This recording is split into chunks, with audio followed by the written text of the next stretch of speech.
We got up pretty early today, left the King George at 7 o'clock in the morning, so the tide had peaked and we rode the outgoing back out of our track through those sandbars.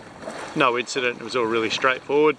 It was really good too because a great big cruise ship had just rolled up and they were doing like amphibious landings and just offloading just loads and loads of people all over the place, so we were happy to go. But now we're sailing down to the Berkley River and it's really great. It's just a light wind, we're on a beam reach, we're doing 4.5 knots and it's just like nothing at all. And I'm looking around now and there's all trichodesium algae just all over the surface, so that's heralding that the warm weather's on its way. Winter's nearly over. And we've just been watching some whales this morning as well, so that's really cool. The last of the whales before they head down back to Antarctica to feed up. There's a big male there slapping the surface, impressing the ladies, impressing us. So good luck to him. But yeah, the Berkley River is our next and last stop. Here we are. We've arrived at the Berkley River and we're coming into First Creek now. Woohoo! So we spent the day sailing from the King George, and yeah, we made really good use of the tides and the currents, so we made really good time. It's pretty great. We were averaging 6 knots under sail for quite a while there. Yeah, it was pretty cool, and you could barely even feel that we were sailing. It was pretty magic. Champagne sailing it was.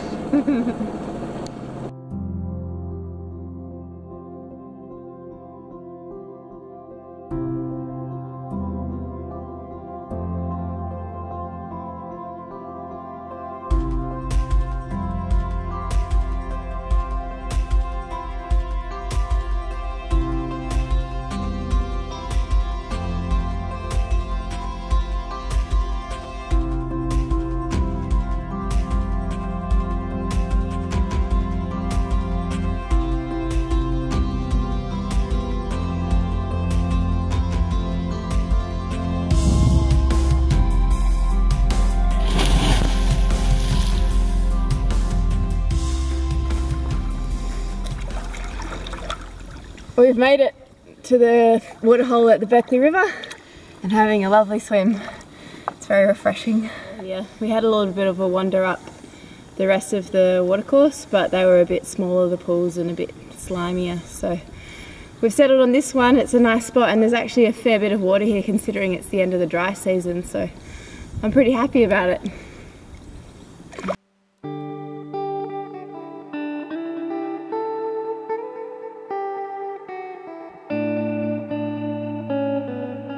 Further down the river is Casuarina Creek and it's one of the prettiest spots in the Berkley.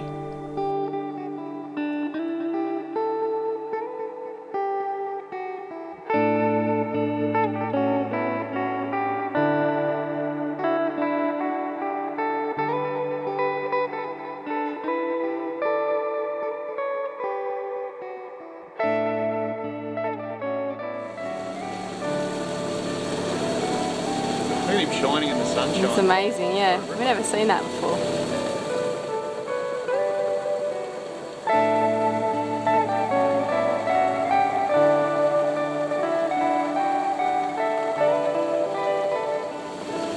He's not bad. He's just under 3 metres.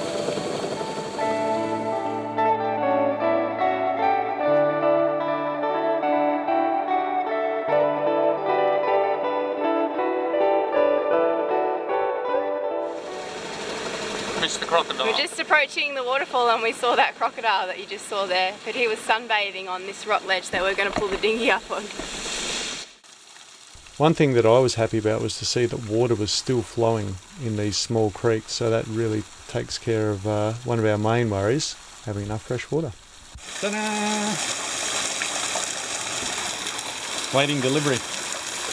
Waiting for the tide to fall. Waiting for the tide to fall. We've just had a shower under the waterfall. Now we're just hanging out. It's really nice. The sun's not too hot because it's only 8 in the morning. Troy's cutting up some squid that we caught at King George River and we're going to see if we can catch ourselves some bream. The view from our bathroom. No point being hot while you're fishing.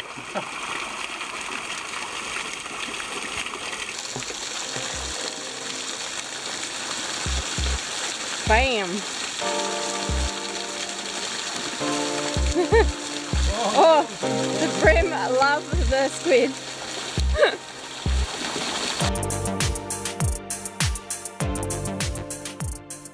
Well, we got a couple of those nice little brim, just enough for our lunch, and then further downriver, that's when we saw the real fishermen.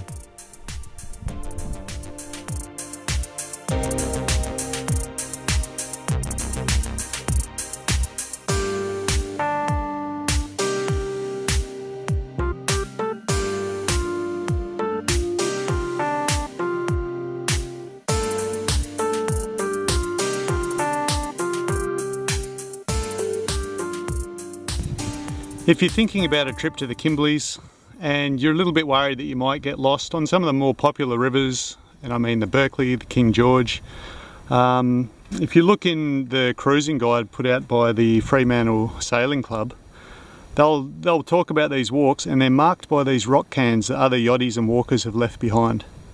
So there is a little bit of help waiting for you here in the Kimberleys, and often the interval between the cans is anything from 10 to 20 metres depending on the difficulty of the country. So this, depending on whether you're used to following tracks or not, this one the cans are spaced fairly closely. There's one there just by Pascal, and I can see another one further up. Following human tracks is a lot like following pig or cow tracks. They just don't go through the easiest country like the animals do.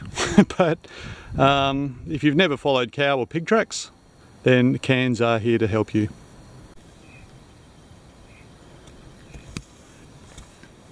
There's a proper track here.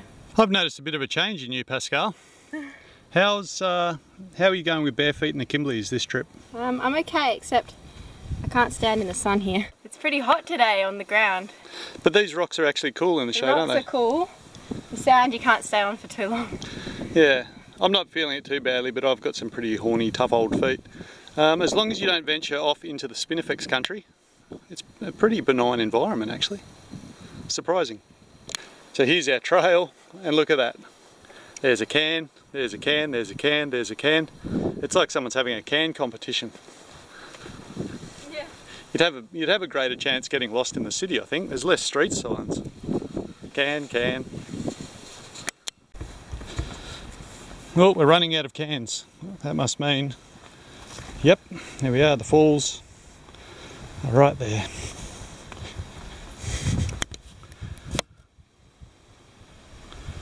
Oh, beautiful swimming holes, croc free, paradise.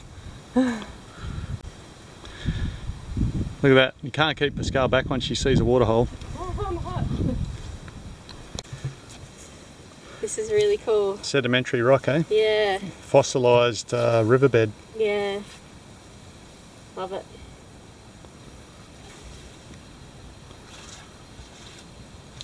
Here we are at the deluxe billabong. Troy's jumping in, I've already jumped in, I can't wait. I have to get cool when I have to get cool. I'm a little bit concerned that they haven't kept the chlorine up. Look at that, it's full of life.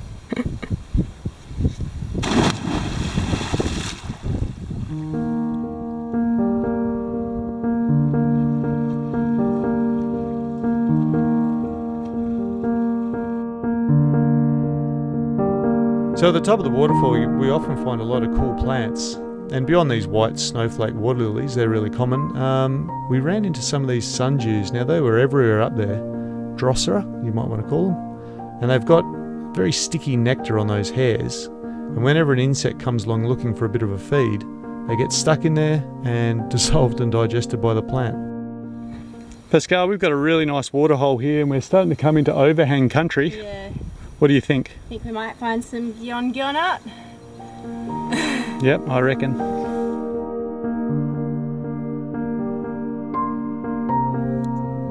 Up there.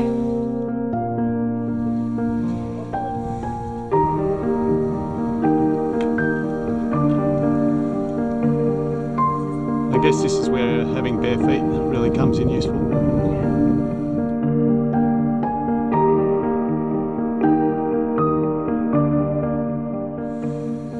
a kangaroo. It's got a head with ears. It's a very upside down kangaroo.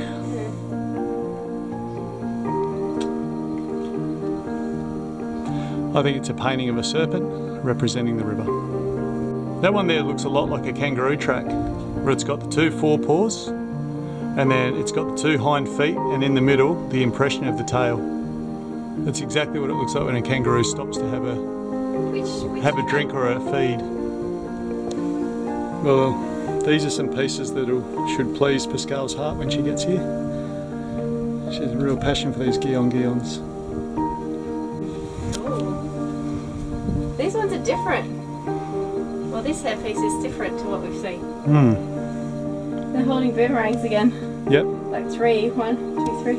Yep. And then these ones have got the dilly bags again.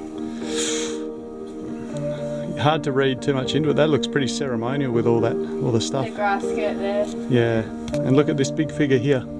That is a mighty hat. Yeah. This one's faded a fair bit, so faded. You could very easily imagine people passing through hunting as they went. Very bountiful place. Oh, there's a passerby.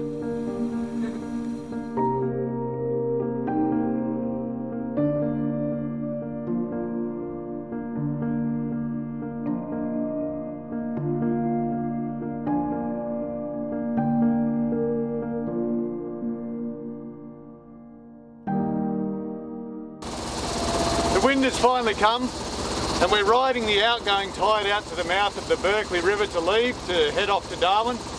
We've seen enough crocodiles. I think I'm looking at another one now. Hang on. Really? Oh, it's a beauty.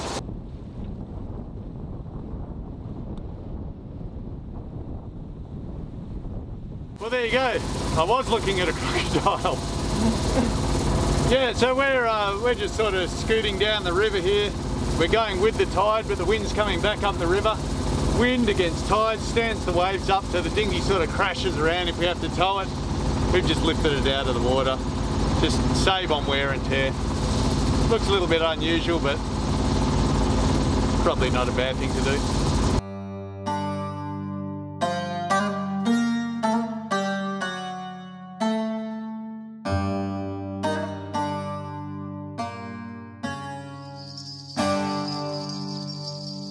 He's got his eyes shut. He's just like, oh, I'll just ignore them and they'll go away.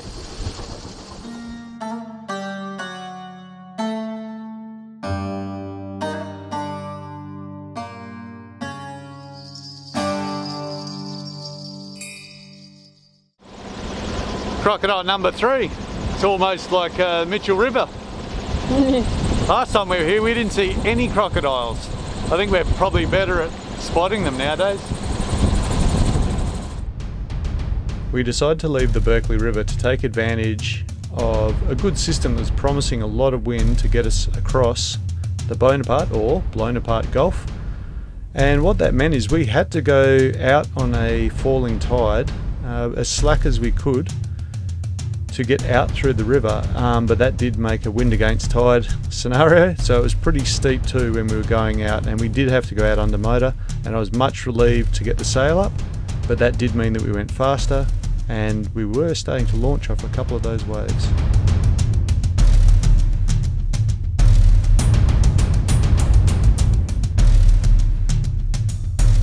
Once we were clear of the sandbars, it was only then that I could go up and secure the anchor, because we really needed it ready to drop in case anything went wrong while we're going through that passage.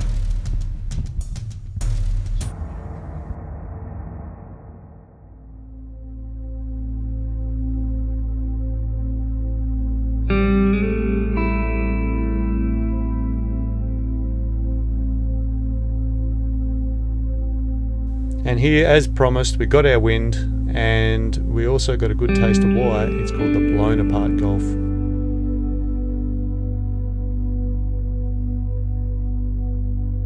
It took us almost 3 days from leaving the Berkley River to reach the safety of Darwin Harbour.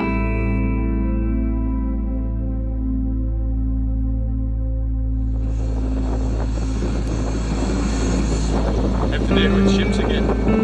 Traffic. Traffic.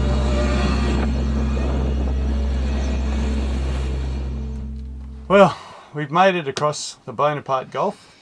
How do you feel? Tired. We're tired. Yeah. But we've got showers to look forward to. We've got cold beers to look forward to. Yeah. So it's going to be good. We do have a reason to go into a marina, unfortunately, and that is... Broken engine mounts. I think we have 2 or 3 broken engine mounts. There's some. We've been nursing the boat in. The bits that hold the engine to the boat, there's some of those broken. So it's no big deal, but we do need to go into a marina. So I'm going to tie up there and we're going to lift the engine out. And I'm going to take advantage of that to do other things. I think I might polish up the insides of our starter motor. Yeah. Put a regulator bypass in. For the alternator. For the alternator. Just pull stuff apart really, hopefully put it back together. Might do some cosmetic things around the boat if we have time. Nah, come on. I'd say so. She's a bit beat up. Bit of painting. She looks like she spent 6 months touring up some hard country. Well... The Kimberley summary. Yeah, that's right. So, here we are. All through our trip up the WA coast, not just the Kimberley. So all the videos that you might have watched, we did use this. This is an unpaid endorsement as well, isn't it? Yes. There's no ulterior motives here. There we go. The West Australian. The Fremantle Sailing Club has released, well, we've got the 4th edition of West Australian Cruising. That's right. I was going to say West Australian Cruising by the Fremantle Sailing Club. I think you said it better. Alright, so we've got, there's loads of information, but the Kimberley section makes up... a fair old whack of the book. A bulk. Yeah, absolutely the bulk of the book. Almost half. Yes. So, get on to the Kimberley. There's that much to see. Or that little to see on the rest of Western Australia. No, that's not true. There's heaps. There's heaps. But we've, we did find the information in here pretty valuable. Yep. Sometimes we went with it, sometimes we ignored it, sometimes we did a bit of both. It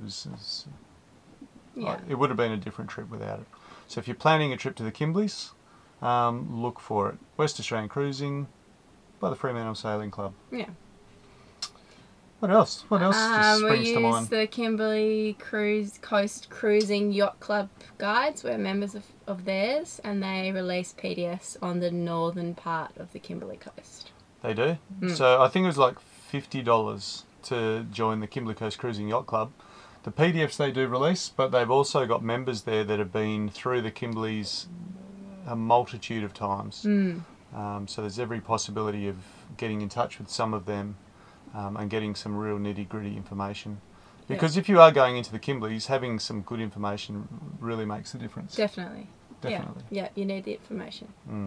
And our videos, I mean, there's a bit of info in there for you, but we did sort of document our journeys so that they're entertaining. It was nothing like a cruising guide, so there's a lot there for you to discover if you're inspired by our travels, and I hope you are. Yeah, it was an amazing place. Yeah. So, well, that's it. That's the Kimberley wrap-up. I reckon we should go to a sailing club and have a beer and a steak. Yes. Some rain food. And to hell with those waterfalls. I want a hot shower with a frog sitting somewhere up on the tiles. Yeah, so there we go. We made it to Darwin. There's a long way to go yet, but we did. We've made it. I hope you enjoyed the trip. Is that good?